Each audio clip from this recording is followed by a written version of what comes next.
नमस्कार शेतकरी मित्रांनो, आपल्या YouTube चॅनल शेतकरी राजा MH22 या YouTube चॅनलमध्ये आपलं सहर्ष स्वागत आहे।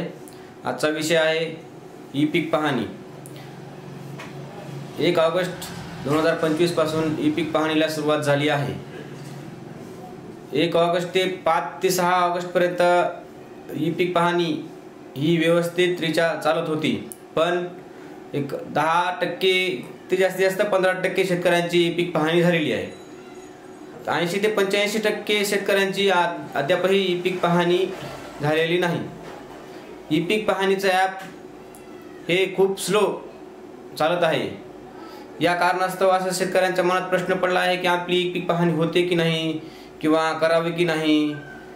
पण माझं एकच शेतकऱ्याला सांगणं आहे की ई पीक पाहणी ही 100% तुम्हाला हेच करायची आहे, कारण ई पीक पाहणी दुसरं कोणीही करणार नाही, तुम्हालाच ई पीक पाहणी करायची आहे।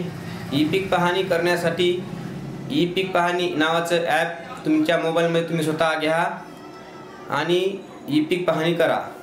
ई पीक पाहणी का करावी? ई पीक पाहणी जर नाही केली तर तुमच्या सातबारावर तुमचा पेरा लागणार नाही, आणि सातबारावर जर तुमचा पेरा नाही लागला तर तुम्हाला शासनाकडून जे पीक नुकसानीची नुकसान भरपाई मिळते ती तुम्हाला मिळणार नाही।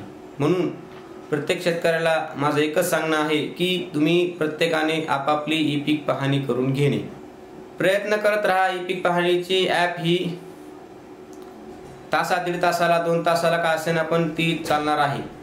नंतर नाही जर चालली तर संध्याकाळी 10-11च्या नंतर तुम्ही प्रयत्न करा। फोटो काळा निघेल पण ई पीक पाहणी ही तुम्ही 100% करा। धन्यवाद।